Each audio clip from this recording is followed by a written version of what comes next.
soul. And I don't back down, not at all. Find out when the cannons explode. From the sidelines down to the post. Put it down like not even close. All out to the last whistle blow. From the flag with the soul and crossbones. Everybody stand up, get your hands up. Let our team know that we got they back.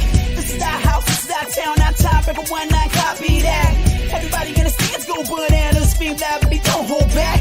Every foot, every yard, every first down, every touchdown with the cannons blast. Get it on, get it all, get the wave going like a hurricane, y'all make a splash. Tell me what you can. Welcome into the Sports Objective here on a Tuesday night. So what a great night. 2 weeks away from the bowl game in Birmingham. In just a second, we'll have the Executive Director of Ticket Operations for ECU, Coleman Spain. Want to bring in Bubba Rosenbaum. Bubba, a very sad day losing our very good friend, well, not friend, but it feels like a friend, and that would be Mike Leach, a great coach. And I just want my thoughts and prayers before we get started about ECU. I just wanted to pitch it to you, and a very sad day for college football and college football fans. No doubt, losing a Pirate, as you mentioned, not an East Carolina Pirate, but Mike Leach is no secret how he embraced kind of the Pirate mindset and that mentality. He wrote a book, Swing Your Sword, and Mike Leach, what a just a true character in every sense of the word. Marched to the beat of his own drum, and look forward to sharing some stories about him later. Just things you've heard on podcasts and from other coaches and so forth down through the years. Have had the opportunity to listen to Greg McElroy and some other college football analysts and reporters and so forth this afternoon. Some very entertaining stories. It's a shame that we lost Coach Leach at the young age of 61. No doubt about it. We'll talk later. In fact, we have former head coach of Cincinnati, Rick Minter. He'll be with us later on. But first, Bubba, as promised, let's bring in Coleman Spain, Executive Director of Ticket Operations. Great to have him on tonight. Coleman, man, thank you so much for being on with us. Absolutely, fellas. Appreciate you having me. No doubt. It's certainly, I know, a busy time for you guys. How are things looking over at the ticket office? I know you guys, as I told you the first time I talked to you on the phone, you guys have a thankless job, and we appreciate all you do for the Pirates and Pirate Nation. It stays busy on our end, my man. Yeah, we a lot of things going on right now. We got bowls, we got baseball renewals that are live right now, new season tickets, basketball's in full swing. So yeah, it never stops.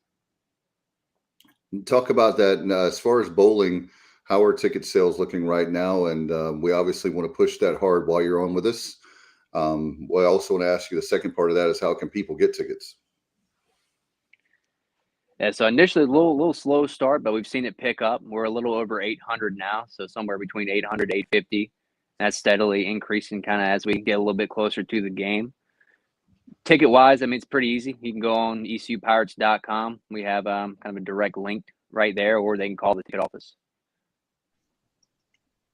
Now, Coleman, a season ago, the Pirates, unfortunately, were unable to play their bowl game in Annapolis in the Military Bowl against Boston College.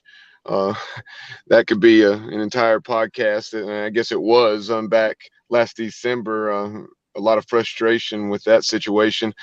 The Pirates, Pirate Nation really stepped up for that one through ECU, sold in excess of 5,500, and obviously with what would have been distributed to the team via, coaches' families, and players' parents, and all those sorts of things. And then what East Carolina fans bought directly from the bowl, it looked like we're going to have at least 8,000, if not maybe not 9 or 10,000, who knows, there in Annapolis.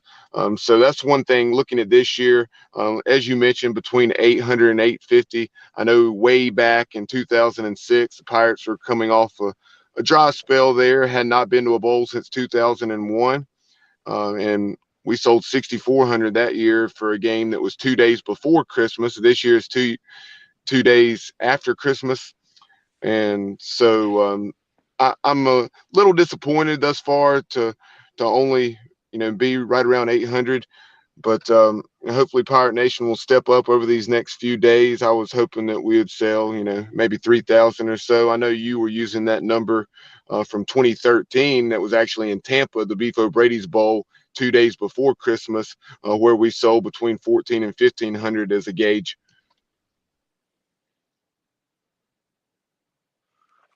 Yeah, for sure. And I think there's still potential to kind of, like you said, step up and, show out. I think 1,500 is very attainable. But I mean, last year was something special and was going to be something special. It sucks that, unfortunately we couldn't play that game, but to see 10,000 Pirates, strong in there would have been a sight for sure. But yeah, still a lot of potential with this one. It's tough, 2 days after Christmas in Birmingham, a city we've been before. But I mean, the matchup's there. It should be an exciting one with Grayson McCall. So I'm hoping Pirate Nation shows out for us. And Coleman, I've actually had friends who have told me that they want to go to the bowl, but that very fact of 2 days after the bowl, some of my friends have actually used all their vacation for the year for the job where they work. And so there's no way in the world they can take off for a Tuesday night. And obviously since it's Birmingham, it's not that bad of a drive, but it's still a drive and you have to take off a day or so, so they were disappointed that it was in Birmingham. I'm very happy to have Birmingham. I think the stadium right behind me. By the way, I do have a question for you, Coleman, before I forget. What side of the bowl what side will be on? Will it be on the press box side or is it the other side? It's going to be on the Stadium Club press box side, that west side. Okay, so the west side. Okay, so that'll be cool. I know people are going to ask that question, so I want to go ahead and get that out of the way. I know that, Bob, I know Craig had a question. Yeah, Craig Doucette chiming in from Virginia tonight saying he bought his tickets through ECU for last year's Military Bowl when he was bumped to the upper deck. For those of us who can't get better priority with the Pirate Club due to whatever reason, it's frustrating. So this year I purchased through the bowl website and picked my seats. It's unfortunate because I'd rather buy through ECU, but it just doesn't work in my favor. So Coleman, if you would talk a little about that process and how that works. Yeah, I appreciate the question, and it makes sense with that frustration. Like, I mean, we have a process. It's Pirate Club priority that we assign all the tickets, and I think we prefaced it last year, kind of leading into it, and we'll assign those seats after a certain order deadline, and we let folks order kind of at all available price points. And when we get to that allocation, there's only a limited inventory, and we have 5,500 plus tickets ordered. I mean, it's hard to get everybody exactly where they want to be, but we did the best we could, kind of given those parameters. That seems like, and I understand, it's not you, but that seems like a low number considering the bowl itself seats over 40,000. So I've heard different amounts over 40,000. So I've heard up to 47,000. So it seems like that we would be able to, I guess that's because they have general public tickets they're selling. Yeah, we're talking about Military Bowl last year. That's right. They have tickets that they hold back for them to sell. They have sponsors they take care of and other various units and charities and organizations they take care of. So we get, a certain amount on consignment, and we can request more, which we, usually do if the bowl's in demand like it was last year. But they kind of kept our inventory contained. So it's not like we had, Right. like at certain price points, like all the available inventory, and we had our various units we had to take care of too. Now, Coleman, talk about the allotment. How many tickets is East Carolina and kind of on the hook for? And obviously, this is a little different than regular season game. I'm guessing, but just talk about that and how that works. How many tickets are we responsible for? So we were initially given 3,500 on consignment, which we're not on the hook for any of those tickets. Whatever we don't sell, we can return back to the bowl to sell. And the majority of our inventory, I requested from the bowl directly that we wanted most of kind of those sideline seats, those $79 seats. So pretty much anybody that requested that through us is going to be in, a section that they prefaced on their order. As far as if there's anybody that wants, do we have any for premium seating? I know there's some of our friends that have a few more dollars than I do. Are there like premium seats that folks can purchase through the Pirate Club or through you guys? Unfortunately, not. The bowl kept all the premium seating inventory. There are a few different options through the bowl. I don't think they have any more suites, but they do have stadium club seats for $200, which are on our side of the field, so that west side, sections 101 to 103. And those seats, I mean, they have access to that club. It's a good seat. You got food and beverages that are complimentary inside there, kind of an air-controlled environment, and they got chairback style seats. So, I mean, it's a good alternative option. Obviously, we want everybody to purchase through us, but they are good seats. Coleman, before we talk a little bit more about East Carolina and Coastal Carolina, kind of want to deviate away from that for a bit. And since it's the first time we've had you on the show, let Pirate Nation get to know you a little. I know you're from Greenville originally. You went to D.H. Conley High School. You have 2 degrees from East Carolina, a bachelor's in business administration and risk management in 2012, and then also your MBA and a certificate in sport management in 2015. And then you spent a year and a half at Maryland, and then also 4 years at Cal Berkeley. So some time there in the Big Ten as well as the Pac-12. So just tell us a little about yourself in those regards. Yeah, like you touched on, man. I'm a Greenville boy, kind of raised to be a Pirate. I think the kind of first cognitive memory I had was just me at a tailgate in a Marcus Crandall jersey. So I bleed it and I bled it, and I let's see. I mean, I finished up undergrad. Kind of had the intention like I wanted to be in sports. Kind of jumped into an internship right when I got done with undergrad with Perfect Game down in kind of the Gulf area, and knew, I really liked working in sports and wanted to turn this into a career. Once I came back for my master's, I actually started working in the ticket office, kind of as a student employee, getting my feet wet there. And then the thing with this industry, you kind of gotta kind of jump around. You can't really, choose the job at first. You kind of go to where the career takes you, and that's what led me to Maryland for about a year and a half. Worked my butt off there, but learned a lot about the industry and the field, and progressed into another opportunity at Cal. Stayed there, honestly, for longer than I thought I was going to, but had a really good opportunity to go out there. And then it opened up here when Scott Lane left, and he'd been here like 15, 20 years, and honestly never thought he was going to leave. So I was very excited to have the opportunity to come back and kind of let me work at my alma mater and a place that I've always loved, and happy to be a part of it, to be honest. Here in recent days, one of the big things instilling the headlines around the nation in the college football world was the hiring of Coach Prime, Deion Sanders at Colorado. And when we spoke last Thursday, that's something I mentioned to you as far as your Pac-12 ties and, any conversations you may have had with the folks there at Colorado. Because I know even though they were 1-11, they still drew relatively well. Given the lack of success, and lack of success over the last 15 years.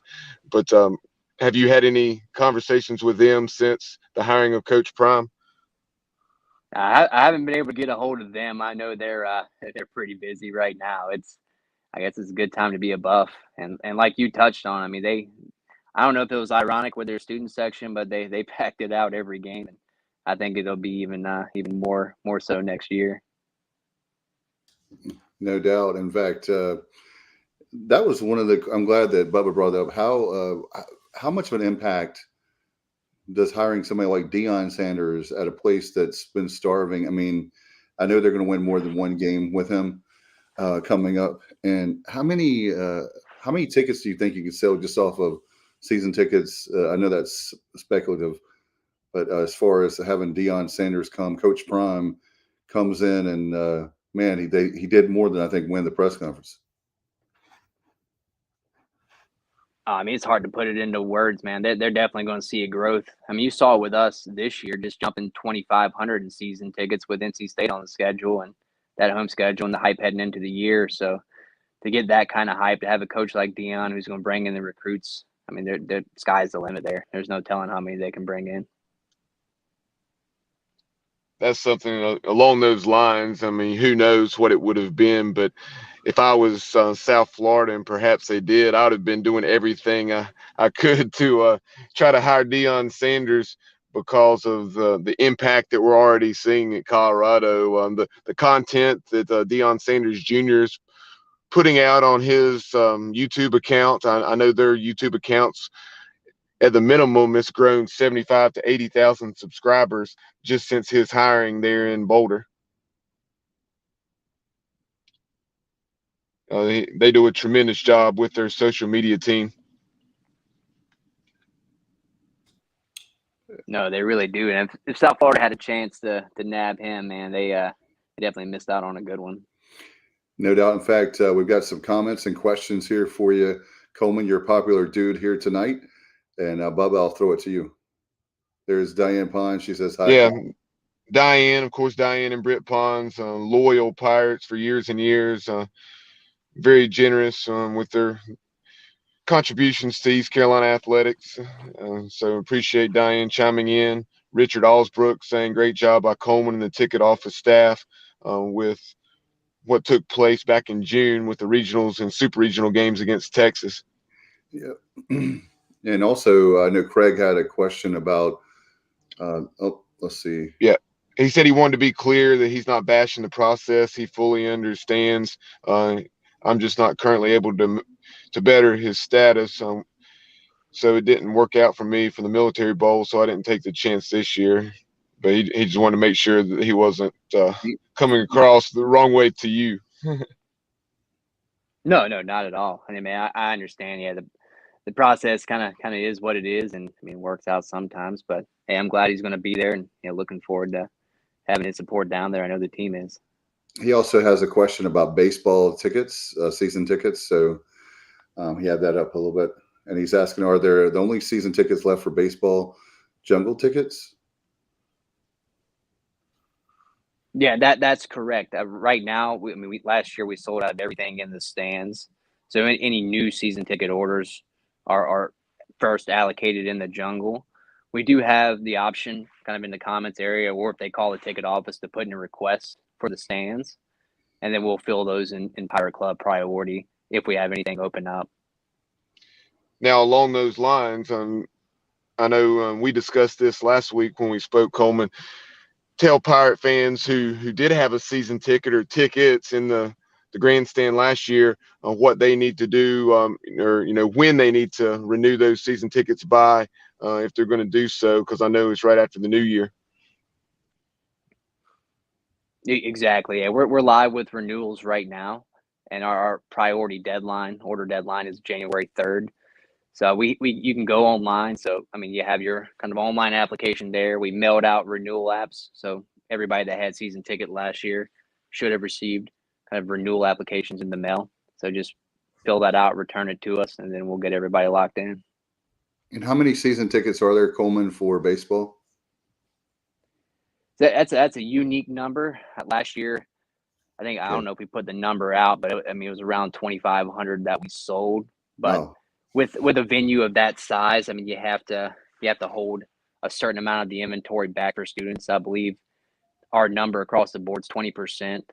So that's 1,000 right there. You got to hold back for students, and then obviously the team gets their kind of NCAA tied tickets, and they get 4 per. So kind of when you break down those comps, it adds up quickly. I see. And we love baseball so much in Greenville that you could probably make that.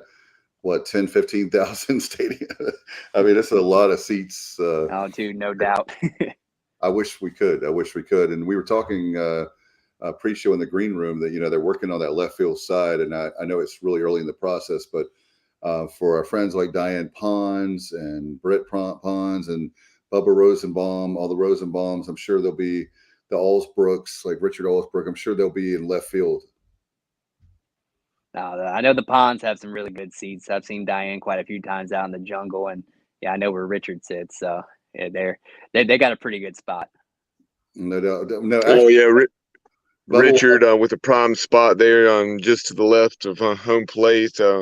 With our good friend Alan Powell and Britt Pons and as well as some others. But Yeah, so much excitement as always, and rightfully so, with everything that Cliff Godwin and that staff has accomplished with Pirate baseball. Just a matter of time before we bust down the door, but that's something. You always look forward to the spring in Greenville.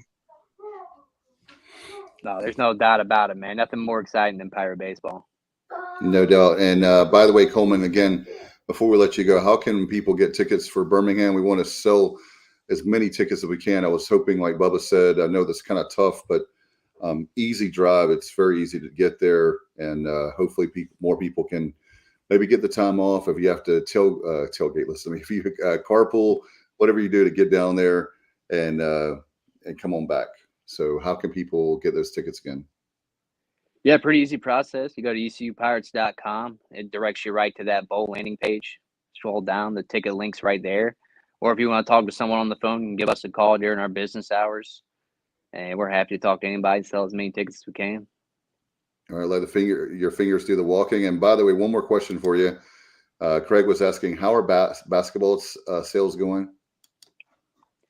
Season-wise, it went very well. Like last year, this year we've sold upwards of 300 more season tickets. So, I mean, anytime you bring in a new coach, there's a little, seems like there's always a little push forward, and it happened with Coach Schwartz. And I mean, those first couple games, even the student crowds have been amazing. I know now they're on break, so we're working on trying to fill that lower bowl during the holiday season, but they've been showing out really well those first couple games. And Craig, thank you for that question, because you guys, I saw tonight on ECU Athletics, I saw a message on Facebook. You've got $8 tickets for the lower bowl for the High Point game on the 21st, right? Yep, it's actually High Point, Temple, and UCF. So all the games the students are away. We're doing that holiday promotion with those lower level seats. There you go, Bubba. You got to come down. You and Gary, come on down. His dad. Well, Coleman, thanks so much, man. We're going to keep pushing the tickets hard for you. You guys, appreciate all that you do. Like I've said, the first time I talked to you, thankless job. You guys are awesome, and keep up the good work. And I hope you have a great holidays, plural, and we'll talk to you again very soon. Awesome. Well, I appreciate you having me on, fellas. Yeah, man. Hope you have a good night. You too. Take care. Bye-bye. Coleman Spain, thanks for him coming on very much. Executive Director for Ticket Operations. And Bubba, very excited to have one of our favorite coaches back on. Coach Rick Minner, how are you, Coach? How we doing up there? Or I should say down there. Well, it's a tough day to be a college football fan. And obviously, we knew we were going to have you on tonight to talk about, obviously college football and bowl games and all that. Just want to get your take on Coach Leach. Very sad day for losing him. And it was it's very shocking and out of the blue, and still hard to believe for a lot of us. Well, first of all, my heart and condolences go out to the Leach family. I felt like when this thing came down Sunday night or Monday, whenever that sad news was, and the rumors got out there that it was a massive heart attack. And then when you read that message, it got released, I guess, last night by University and Family, you kind of knew it wasn't good. And then, of course, they released it out today. And, on the brighter side, if there is a bright side, they say some of the holdup was making arrangements for Mike Leach's organs to be donated. I mean, what a great end gesture, if you will, and a great thing of charitable giving. Mike was always very good about that. I kind of knew Mike, but I didn't know Mike. I know Bob Stoops. I know Hal Mummy. All the guys that are descendants that have all worked together. Sent Bob Stoops a text today, and I said, not only the Leach family, but the Stoops family, because you guys were so close, all back through the years, and the connections of the air raid. And, whether that's Hal, the Godfather, and Mike, pretty much the same as. I remember when Bob Stoops got the job at Oklahoma. He and I were talking. I was at Cincinnati. He just got the job at Oklahoma. And he hires Mike Leach out of Kentucky. Kind of a weird hire, if you will, at that time. Bob being a great defensive ball coach. And a credit to Mike, he says, Rick, he said, I think I can come to Oklahoma and win faster by throwing the football, and then we'll recruit to being able to run the ball. And I'll be darned if that's not what ended up happening, is that he was so good at Oklahoma that first year in 99 that got him the Texas Tech job just after one season. And then the rest is history in terms of Mike Leach's legacy left behind, sadly, last night. But you're talking about the families at Texas Tech, the families at Washington State, and now Mississippi State. Certainly condolences and heartfelt thoughts go out to all three of those major universities and all the programs and the descendants, the kids he coached, the families of players he got to know, his own family. It is a sad day. It really is. I was at Vanderbilt last year with my son Jesse, and we played Mississippi State. And I went over and shook the hands of Mike Leach. I mean, Mike and I, like I said, didn't know each other. We had tremendous mutual friends. But you talk about an innovator and a guy that was, kind of weird, crazy, cool in his own way. The one thing about it, some people like to be different. And I think that was just Mike. He wasn't doing it to be different. But there was this wild and charismatic and off the wall, any adjective you want to use, that's Mike Leach. And but boy, you talking about a tremendous loss today for all of mankind and college football.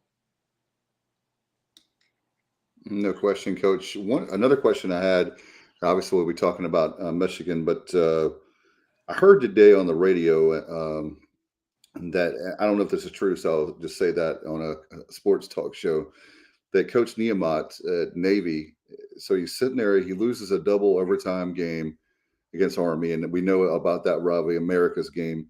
But the athletic director walks in while he's sitting there after he's just lost the game and fires him right in the spot.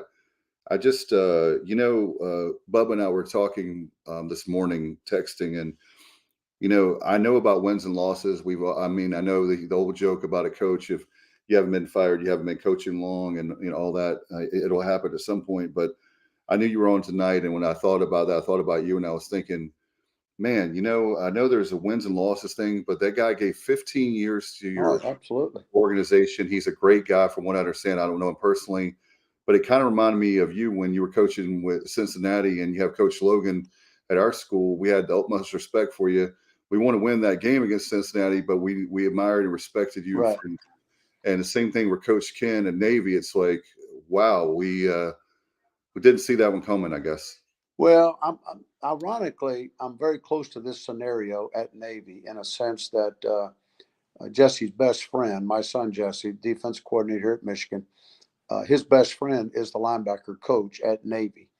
And I love him like a son, almost helped coach him through his first 15 years in college, coaching like a son. I was on the phone with him today. And so I kind of have some insight into how that happened, why it happened. Chet Gladchuk, the AD, I've known Chet since the days of the inception of Conference USA. He was down at Houston. Not the most popular AD that's ever been around. And it's been coming, I'll be honest with you, for a couple of years. Last year, right after a loss last year, the AD goes into the locker room up there and fires the offensive coordinator. And, you talk about a guy acting like a team, kind of acting like a team owner rather than a respectful AD. And then Niemann just kind of, Kenny's demeanor is so calm and cool and collected and high class. He smoothed that over. He kept, he got it to where the guy kept his job. And then he started calling the plays in order to save his staff. Okay.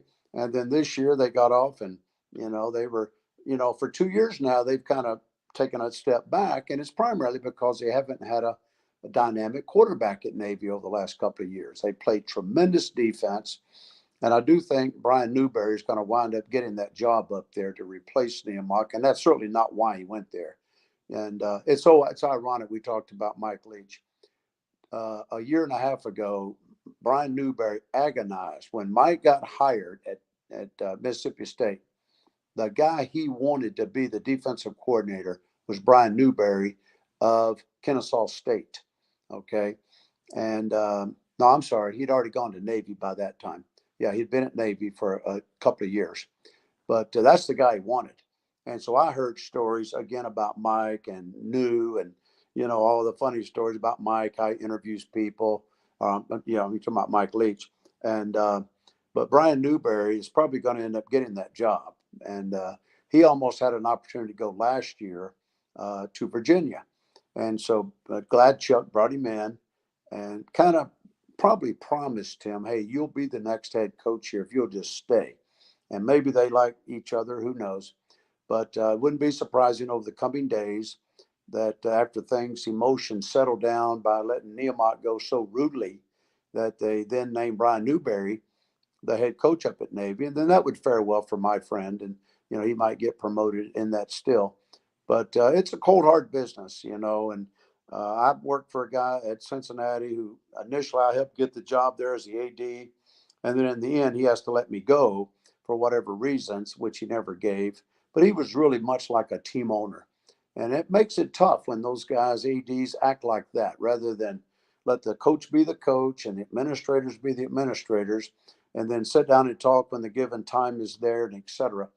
But the way that was handled, he went right into the locker room after the game and wanted to fire him on Saturday, right after this double overtime emotional loss to their arch rival or one of their arch rivals in Army. And Kenny finally said, Chet, just calm down and let's do this tomorrow. Let's talk about it tomorrow. Well, sure enough, he fired him the next day. And but the guy didn't have a whole lot of couth, to be honest with you.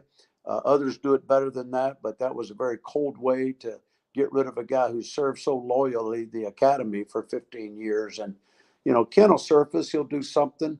He's too good a coach, too great a gentleman. But, it's not that we're owed to keep our jobs if our bosses deem it, necessary not to. But there are certainly ways to handle things. Ask Jerry Jones, did he regret how he handled getting rid of Tom Landry to bring in Jimmy Johnson? He was going to make the change, but there's just ways to do things that show dignity and class. As a matter of fact, Landry was the only coach for all that time from 29 years, 61 to was it 89, 80 Yep. something. I mean, it was a long time. So he's the reason why the Cowboys were America's. I was born and raised in Texas. Now I was a Tom Landry disciple. I mean, I love the Cowboys. Okay, I'm born and raised. So whenever, Jerry comes in and you knew he was going to make a change, Tom probably had lost the edge and it was 3 straight losing seasons. So, it was probably due, but he was like an icon and a hero because of his faith and his class, the way he handled himself for so long in the state of Texas. And you call down there while he's on a golf course and tell him he's fired. And not go down there, meet him face to face, and show class and dignity. And I've talked to Jerry myself personally. He's got two regrets in his life on how athletics has affected him.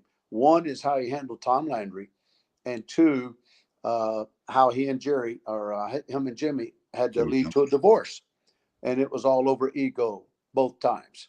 And Jerry really hasn't changed a whole lot. He's still egotistical, but I hope he gets what he wants someday, and that's another Super Bowl opportunity. But there's just right ways and wrong ways to do things and treat people. No doubt, and that, I guess it's like karma when you have and Jimmy, gives you all this, the 2 Super Bowls and 3 if you count when Barry was coaching there. Those were all Jimmy's guys, but man, they were so dominant. It was like definitely a dynasty in the 90s, I would say, for those Cowboys teams. Yeah, it was the youngest mean average team to win a Super Bowl. Wow. That means they got such a collection of young players all at one time, which was all Jimmy Johnson's evaluational skills. Then, of course, the Herschel Walker trade kind of capped it off. Now, Jerry certainly was involved. He put his butt on the line to get that franchise going the way it was going. I know all that.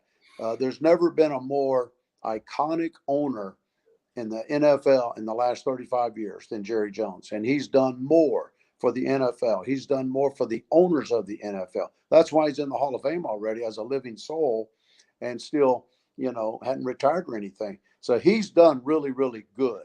But he does have a Texas-sized ego, and it got in the way a few times, and it's come back to haunt him a little bit.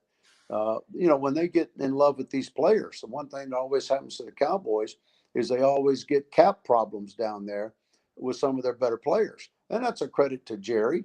The best thing about the Cowboys is Jerry Jones, and the very worst thing about the Cowboys is Jerry Jones. And it's all in good faith. It's in his good passion. He loves his players. If you're an NFL player, you'd want to play for Jerry because he'll love you up. He'll pay for you. But he just gets so strung out by overpaying these guys. And then when the tab comes due, he ends up having to cut some of those very favorite players that he fell in love with. So it's hard for them to manage the cap down there on a sound basis. One of the questions I had for you, Coach, is obviously I know that your team is in the playoff, but for those of us at East Carolina, we're very happy with the playoff expansion. I just want to get your take. We're obviously going to talk about the playoff here, but first off, I wanted to ask you about that very fact. How, as a college football coach, how do you like having 12 teams in a couple of years? I think it's going to be awesome. And I think there was no other way. We should have known about 3 or 4 years ago when they started talking about this 12 teams that something else was on the horizon. And what that was these mega conferences expanding. I mean, there's no way the SEC and the Big Ten were going to sit there and expand to 14, 16, maybe 20 down the road members and have a 14 playoff, because they needed more of their members to be eligible to get in those playoffs. I do like the 12-person or, the 12-team format. I think it's really cool. Us having just played 12 games and then a conference championship game, 13 games. I mean, our team is banged up and bruised just going through the rigors of 13 games. And so when these playoffs begin down the road, it'll probably be a little bit less break in between your end of season because you got to get it going. But it's going to be critical that who finishes 1 through 4 for you get that first round bye, then let those other 8 teams, play it out and then pick it up from there. But I also like more than anything that it's an inclusive playoff. Okay. That means that all of the conferences, your powers and your groups, your best group, and all the powers are going to have representation. And I've always fought that because I was at Cincinnati, a mid-major. I know they played their way in last year, but it was, if I could be commissioner or I guess the president of the NCAA for a day, my thoughts would have even though I'm sitting here now at a blue blood program and your position could change easily if you're kind of at the top. But I've always been about college athletics being much more inclusive. We're nothing without the smaller schools, scheduling, all these things. I'm in favor of more equitable opportunities for more schools to get in the playoffs. That's for sure. So the 12-team playoff, I think, will go over pretty good. And also one thing, it seems like that, I thought it was funny, and you're on the inside and I'm not.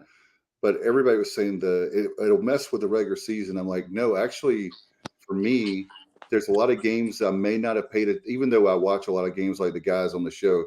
But now there's a lot of games that maybe I would not pay attention to, or I'm going to say, oh, wow, this game in the Pac-12 has got some big implications tonight, or I'll stay up later watching games where maybe I would have gone to sleep earlier. Oh, yeah.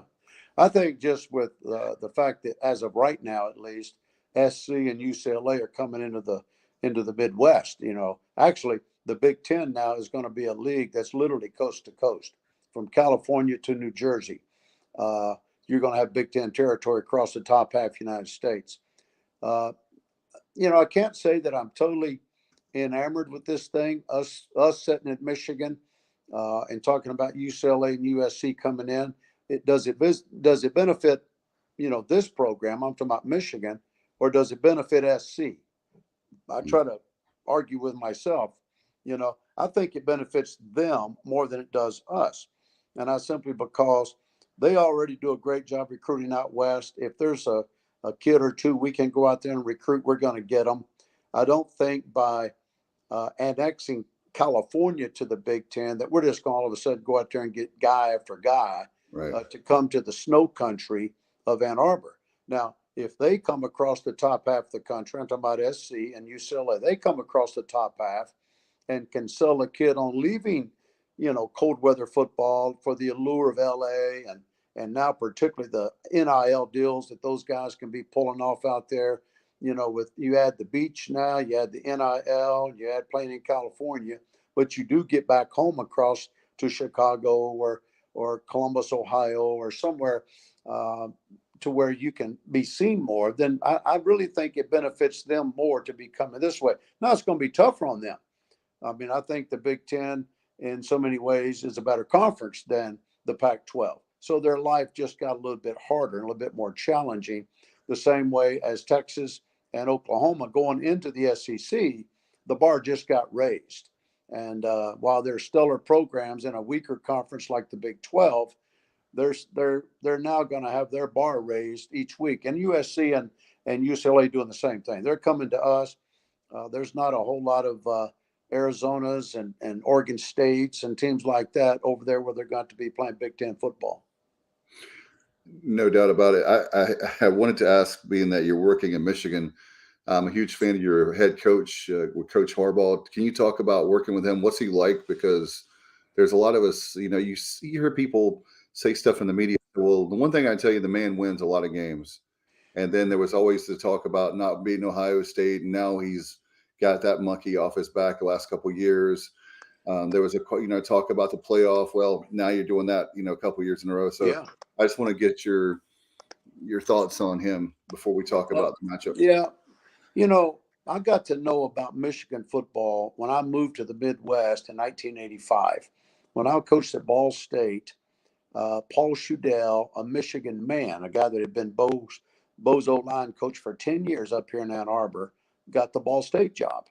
And through connections, I got hired as the DC. That's kind of where I cut my teeth and got my initial stuff going pretty good. So I learned about the Michigan way. I knew Bo Schembechler. I'd met him on many occasions, and Gary Moeller and Lloyd Carr and all these famous Michigan people. And the program from the time I was around, when Jim was playing, 84, 85, 86, up in there, up until 2000, early 2000s, Michigan was just one of the blue bloods in college football. They won the title in 97. They can compete. The Ohio State Michigan game was back and forth, kind of who was the hot coach. John Cooper could never beat Michigan, and it cost him his job. And then other coaches like Brady Hoke and those guys could not beat Ohio State, and eventually it cost them their jobs. It's a very serious thing about who wins this game on a regular basis.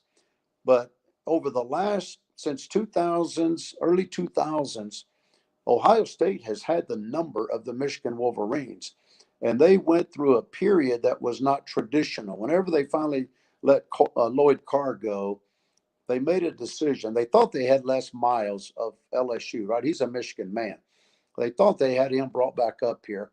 Something happened in the final hours, and that got nixed or turned down, whatever the story was. And they did a complete U-turn and went and got Rich Rodriguez. Now, Rich, and I've coached against Rich. Rich is a great football coach and an awesome guy, but he was not a fit here in Ann Arbor. Just this culture and this tradition runs so deep of the Bo Schembechler way, because it was Bo, it was Mo, it was Lloyd, even Brady is a Michigan man, Brady Hoke. But Rich Rod was not. And so not only did he not win just due to bad luck, coaching, whatever, but everything he touched, he tried to change here from the way things had been done. And so they ran him out, brought Brady in. He was kind of the in-between type guy, a great Michigan guy, but not really a rock star. And then that ran its course. And then Jim was getting to that stage with the 49ers and in the NFL world where, they were kind of getting tired of him in San Fran, and he was kind of getting a yearning. And all of a sudden, Michigan's calling. And he decides to come back. And he came back around 15, something like that. And it wasn't easy at the beginning. And he hired Don Brown to run the defense. And early on, they had some successes, but they could never beat Michigan.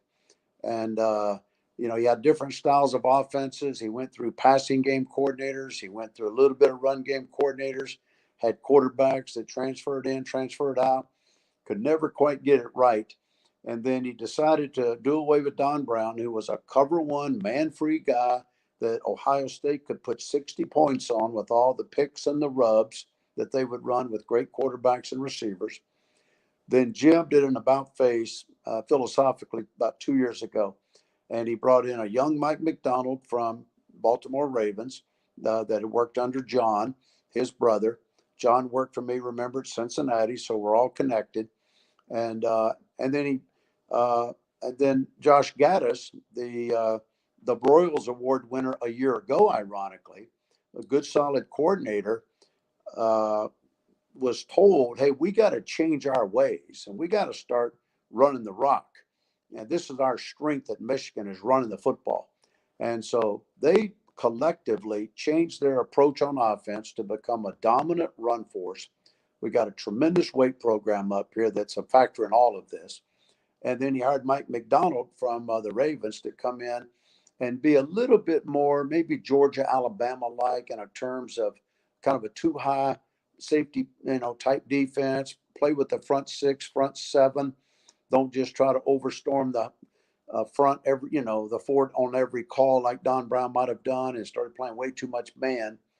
And so they began to get it right in 21. And we're so physical, and we ran the ball, and we played really good, solid defense with a couple of NFL #1 edge rushers. And that turned the corner. And they got slipped up on by Michigan State in 21 with that great runner from Wake Forest. And other than that, they ran the table. They broke the jinx. It had been like 10 years in a row with OSU. And we beat them at home very soundly. And then all of a sudden, Josh Gaddis leaves, goes to Miami. Mike McDonald leaves and goes to Baltimore, and he reaches out and hires Jesse because he was actually next in line in 20 to be the guy, or 21 to be the guy. But Jesse had taken a job to go to the Vanderbilt, unrelated, but he got a job at Vanderbilt, which turned out to be good. He got him back in college, got him calling defenses again. And then Jim picks up the phone and calls Jesse and says, all right, I just need you to keep running the same defense you guys were running in Baltimore, because Jesse spent 4 years in Baltimore. And it's been seamless. It's been awesome. He's done a great job. Now, back to your question. Jim Harbaugh is the salt of the earth. He is honest as the day is long. He's a tough guy, a very humble guy, very spiritual guy. But he does love running the ball. He believes in complementary football. He does not dabble on the defense. He sits in all, offensive meetings, but he does not run the offense. He lets his coaches coach it and run it. He oversees the quarterbacks a little bit, keeps an eye on them. But the culture here is something that I've just have not had the privilege of being around very often. It is unbelievable. We got a couple of guys in the portal that, for their own personal reasons, want to go. But the culture here that Jim's created, and now this 2-year run of greatness in terms of running the football, playing really good defense. We've had 2 outstanding kickers, and we've got great quarterback play this year out of J.J. McCarthy. But it all stems from Jim. And I know it was, again, rockier to start with. They about ran him out of here a couple of years ago. And then he dabbled with the Vikings last winter one more time. But once he came back, this was even after 21 of having the great year, but he didn't get that Minnesota job. They went in a younger direction, like the whole league's going. And he came back and says, I'm here for life. And the kids have responded. Jesse's really, really been a savior on defense for them losing their coordinator. He's made it even better than it was last year. And this program is set up for a while, as long as we can recruit. And, we can talk all night about recruiting, because recruiting now has turned into nothing but the NIL. And we're not overly big into that. Not that we don't get our guys money, but we're not out signing contracts. We're not out bribing guys. We're not paying them X amount of signing bonus fees and things like that. And we'll lose some guys. In other words, other schools will beat us out because of that. But the guys that come to Michigan are going to be Michigan men. They're going to be great academic, high character kids. They're going to be a part of a great culture. The NIL stuff, the NIL stuff is there for them once they become a Michigan Wolverine, but not necessarily to buy their way in. Coach, do you know who plays? Who's the first opponent for Michigan next I year? do know. My man Steve Shankweiler. Yeah, I talked to text Shank today. We were talking about a unrelated matter, but Steve Shankweiler, of course, is a great man, a great coach, and Mike has done a really good job getting that program back to where it belongs down there at East Carolina, and they'll be a tough out. I was not happy when I saw the schedule come out. I don't know, a couple of months ago, I guess. I was not happy at all to see that ECU listed up there as that opening game because I know what they'll bring.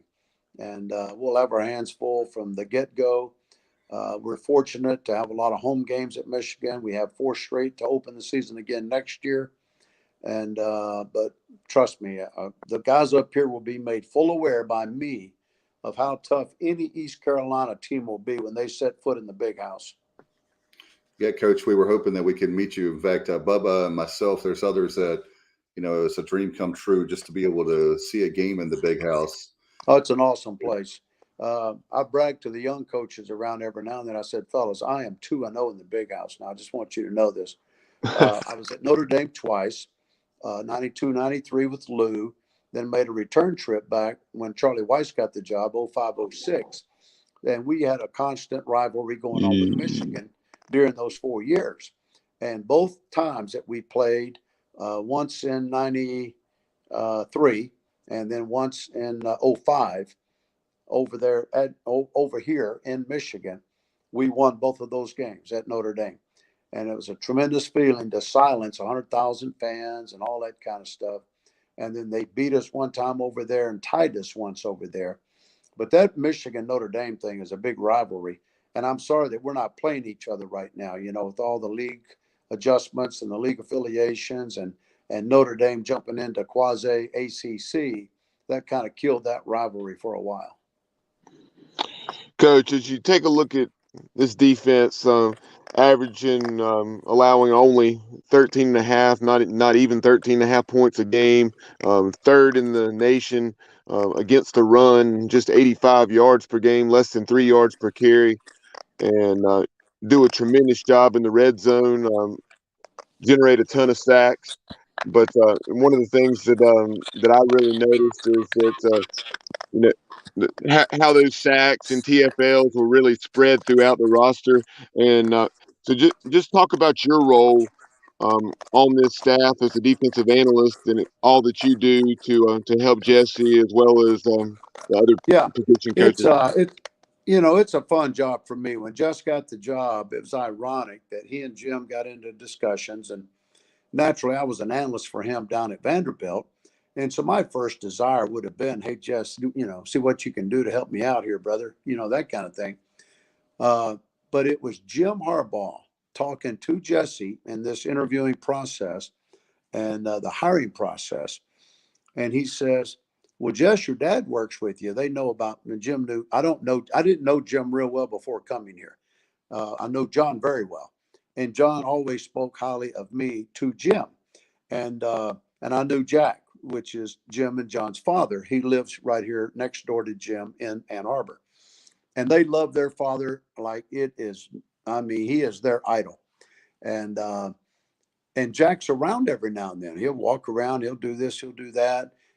Down through the years, he's consulted his 2 sons, Jim and John, works for him a little bit. We're breaking down film. The reason I'm bringing all that up was Jim was talking to Jesse and said, well, I heard your dad's working with you down there at Vanderbilt. He said, yeah. He said, well, how do you like that? Is it going good? Does it helpful? He said, oh yeah, it's good. It's good. He says, well, why don't you just tell your dad, come on up, we'll hire him, give him an analyst job. Well, that was easy. I said yes right away, but that kept Jesse from having to be the one to kind of push that envelope. And he might have been uncomfortable doing it under normal circumstances. So it was really good that Jim was the one who advocated it. But now that I'm here, I'm just one of about 4 or 5 analysts we have on defense.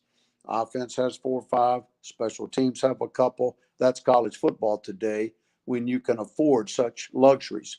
So you've got your 10 coaches, your 2 GA or your 4 GAs, and then analysts, interns, whatever you want to call them. Now, the restrictions are I can't coach. I can't teach the kids. My job is to work with the coaches. And so my ultimate responsibility, besides just a little bit of a personal consultant to Jesse, is the run game. And it's kind of first and second down run game. That's my expertise area. All of us have areas that we have to make presentations and make reports and some recommendations and things like that. So mine just happens to be first and second down runs. Other guys do the passes, the third down, the pressures, but I'm involved in everything. I sit in all the meetings. I open my mouth every now and then. The guys respect me, but by the same token, I'm not there to run the defense. I've got to stay in my lane, go behind closed doors. If I really want to say something to Jess that, I'm never going to challenge him in front of the staff. And if I need to say something to him that I think you should know or hear, I'll certainly do it with class and do it one-on-one and just bring it up to him to make him aware.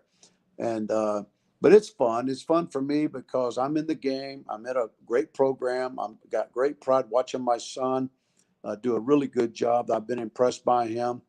And then I get to be a grandpa. I was just tonight over at the private Catholic school that two of my three grandchildren attend. One of them was doing a little concert singing recital type thing. And so I get to be a grandpa. I get to be a father. I get to be a co-worker with Jesse. I'm sitting in a condo that I just have had completely remodeled. It's just about done. And my son in New York, Jesse's older brother, is my designer. And he comes in here and does all this kind of stuff for me. So it's all a family affair. And but I love being here. But I love working with Jim because he's just such a class, down-to-earth gym rat. He is just a gym rat who loves football. He loves to practice. He loves to coach. You can tell he's a coach's son. Jesse's a coach's son. So it just makes our culture around here really, really good in regard to staff. Coach, we're 2.5 weeks out from the Fiesta Bowl showdown out in Glendale, 4:00 on New Year's Eve against the 12-1 TCU Horned Frogs. And as you take a look at TCU, man, that performance that Max Duggan had in the Big 12 championship. Talk about what you're seeing on tape of the Horned Frogs. Oh, they're legit now. They much are. They're kind of wired like we are. I think Sonny Dykes, son of a coach, is a guy that believes in running the football, believes in discipline, culture, belief, all those things. I think you would see that a Sonny Dykes and a Jim Harbaugh would probably be very, very similar. And, his dad was a coach out at Texas Tech, a defensive coach, Sonny being the offensive guy. They've got a good offensive setup. Now, you got young Lincoln Riley's brother, Garrett, the winner of the Broyles Award that Jesse was a finalist for, is the Broyles winner. And that's a credit to Garrett. He's done a heck of a job. Sonny lets him call the game and kind of calls it like a Riley, kind of wide open. But they run the ball. They spread you out and run the ball, and they have the X factor with Max. He is a outright tough guy, a winner, a way better than average athlete. They've got tremendous skill on the outside. They're well coached up front in the offensive line. Their backs run extremely hard. They're about 50-50 run and pass. They're not just a pass-happy team in the Big 12. I think the reason they're winning the Big 12 or took it to the wire into overtime because K-State and really TCU are kind of wired the same. They're probably the two most physical teams in the Big 12. And I think, still physical ball wins. And so I think we got our hands full with the skill at the wideout, the winner at the quarterback, the scheme in general of just kind of take what the defense gives you. But I've seen many a long run on film. I've seen many a long pass on film. I've seen many a quarterback long run on film. So we got our hands full. And but it'd be fun going out there and playing those guys. Coach, I know you're obviously paying attention to the matchup with TCU, but what about the other two opponents with Georgia and Ohio State? One that you obviously know very, very well. Yeah. But the four teams are great. this year. I'm really excited about it. And what about the other two teams in the playoff? Well, I think I know there's a lot of people. I mean, we didn't really want Ohio State in the playoffs. That's just natural Big Ten rivalry.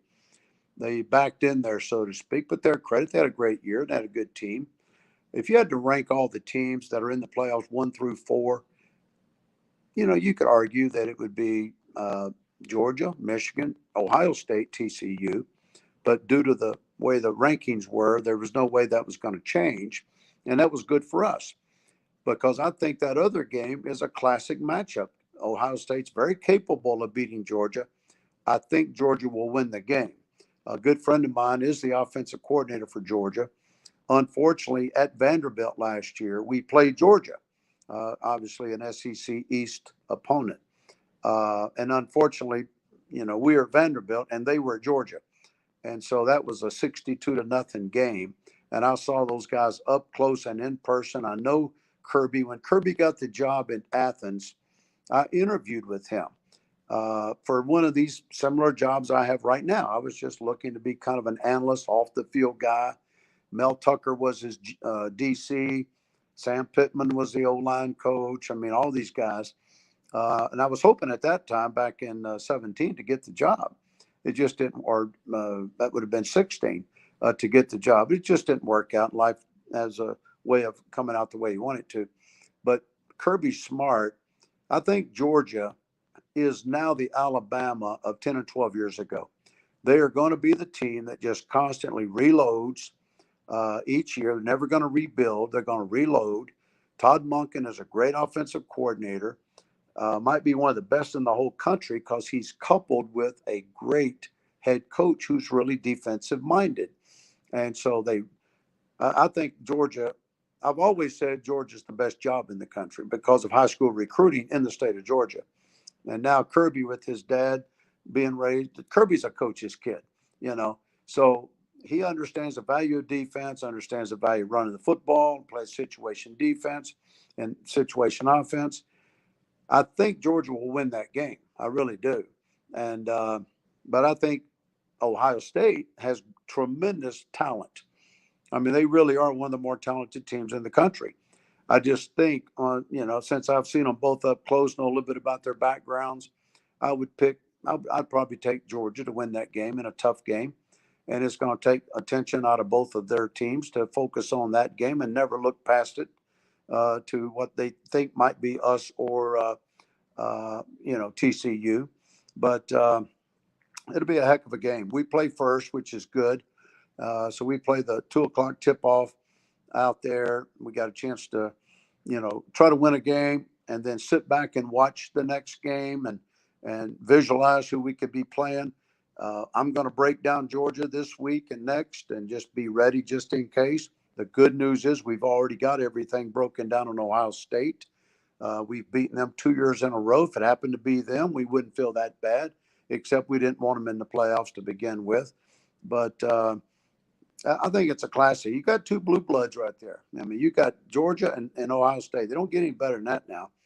But I think it'll be a classic game. But I think I would take Georgia to win the game. Now, early on, Coach, we talked about the coaching change taking place at Navy. You have the Charlotte 49ers coming into the American, so that is of interest to East Carolina fans and Charlotte's new head coach, Biff Poggi, somebody that you're very familiar with. Him been on staff for the second time there at Michigan. So tell us what you can about him. Seems to be a very interesting character in his own right. Love the sleeveless shirt. Biff is he is a unique case, to say the least. One, you would say, well, how did he get the job? Not having been a college head coach before or not much on the college game other than up here kind of in an advisory type of capacity. He's been a tremendously great high school football coach. This guy is a phenomenon guy. I mean, his story will someday maybe have a movie made of it if he goes down there and somewhat successful. This guy was a high school coach, started having children, wasn't making any money, and decided to kind of get out of the coaching ranks and begin to put together and manage a hedge fund. Had all kinds of investors, but surrounded himself with really good friends of his that were smart guys from Wall Street and advisors and all this kind of stuff. And everything that hedge fund or Biff touched turned to gold. I mean, it worked and just made tons of money. And so much so that over time, he bought all of the investors out, just kind of paid them off their original investment and profits and whatever they do on those kind of things. So now he and his family own all these businesses. So he is wealthy for life. He doesn't have to work a day, okay? But he just loves being around kids, loves giving back. He'll be very generous, I'm sure, with some of his own resources there at Charlotte. But now, all of a sudden, he's lived the dream. He's been a high school coach. He's worked for Jim. But now he's on his own. He's got to get out there and prove he knows what he's doing. And personally, we at Michigan, we all wish him well. We'll keep our doors open for him and all that kind of stuff. But it'll be interesting to watch because it is a guy that is not coming at it the normal way. He's not a Mike Houston. You know, Mike came up through the ranks, and he's won at every level he's ever been, a battle-tested, proven head coach at the college level. So it'd be kind of interesting to see that dynamic. I do think Charlotte job is a tremendous opportunity job because of location, maybe financial commitment, and I think these places today that are maybe a little more urban-like and have great city lives around them, with this NIL, they've got some real opportunities if they take advantage of it. And a guy like Biff, if there's ever a guy that can come in there and say, all right, here's what we're going to do in NIL, I'm going to talk to a whole lot of these business people and get people behind our program, then he's got a knack and a way of being able to do that. So it's going to be interesting to watch. We congratulate him for sure. We pull for him that he's going to be successful. But it will be interesting to watch the dynamics of it unfold. Yeah, very intriguing hire. Reminds me of several years back when Coastal Carolina hired Joe Moglia. Yeah, same hire.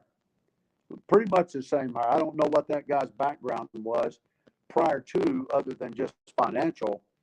You know, where did he develop a love of athletics and, all that sort of thing. I mean, Biff legitimately coached high school football and has done a great job. I mean, his winning record is unbelievable in the high school level. So he knows something about coaching and people and players.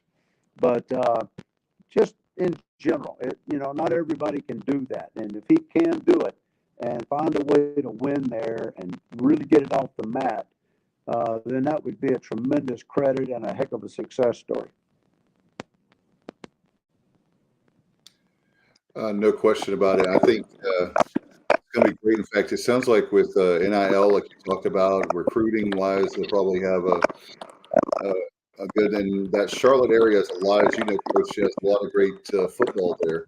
Absolutely. In that area. Of course, South Carolina not too far away, so they'll do that. Coach, we kept you very long. Thank you so much. You're always very good to us. Good luck to Michigan. Give our best to Coach Harbaugh and everybody there, and to Jesse, and we'll be pulling hard for you. And we won't be I think it's September 3rd. We won't be pulling for you that day. But no, be sure and reach out when you guys come up here next fall. Seriously. Okay. On that opener. Yeah, definitely. Let's get together or at least talk the week of or something. But no, I appreciate you guys having me on. Call me anytime. All right. Yes, sir. Appreciate it. Wish you the best also for the holidays, and we'll talk to you soon. Appreciate it. Thanks, right, man. okay. Again, condolences to Mike Leach's family. Absolutely. Good night, Coach. Thank you. Well, what a great show, Bubba. I didn't know that we I just looked up and, you talk to a legend like Rick Minter, man, it's time flies when you're having fun, right? Yeah, always appreciate Coach Minter spending so much time with us. That's several times now that we've had him on the program. He's always so honest. Like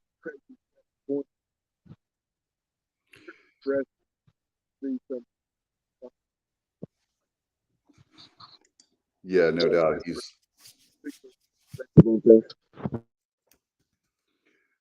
No doubt. Hey, Bubba, by the way, I want to let everybody know on Saturday, we're going to be at Porky's Backyard Barbecue.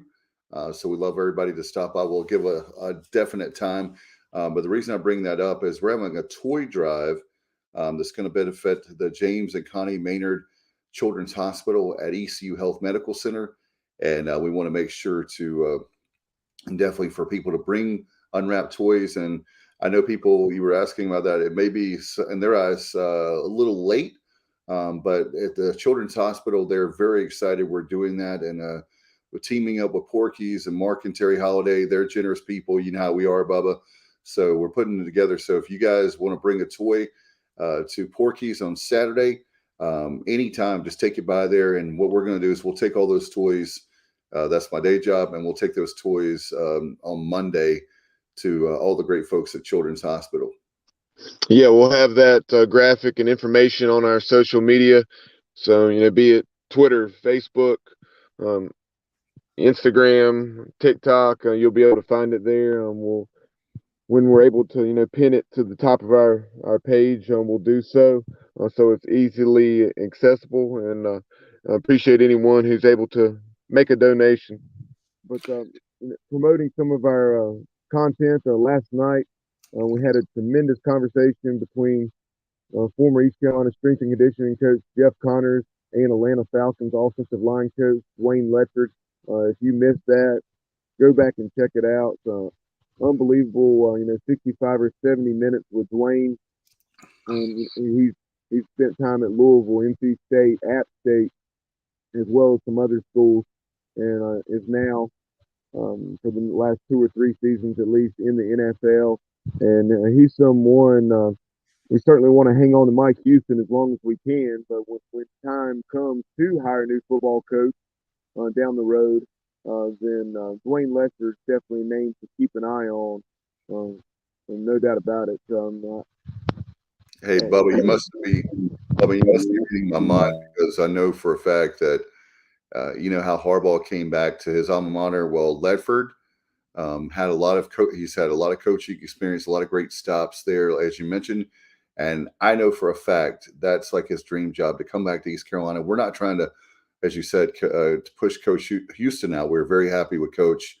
But if Coach Houston does go, then certainly we'd love to have Coach Ledford come back home if that comes up.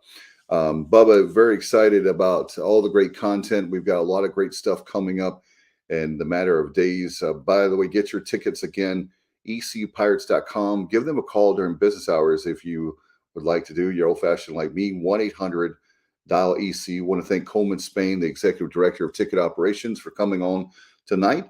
And also we want to thank, obviously, Coach Minner again. Appreciate you, Coach, for all that you do for college football. And again, very sad losing Coach Mike Leach today. We're if you know this show and you are a college football fan, you know how special he was, and we're going to miss him a lot. And want to give a shout out to his family and all the people there in Mississippi State and all the other places he coaches. I know it's a very hard day for them. I want to thank everybody. Don't forget to subscribe on YouTube. We're getting close to, I think we have about 700 and well over 750 or close to 750, somewhere around there. But we are getting closer and closer to that 1,000 mark as a goal we've had since we started the show. And we had 250 new subscribers in 2022 alone. So thank you very much for that. And I know you say, oh, that doesn't sound like a lot. It's not as easy as it seems, for sure.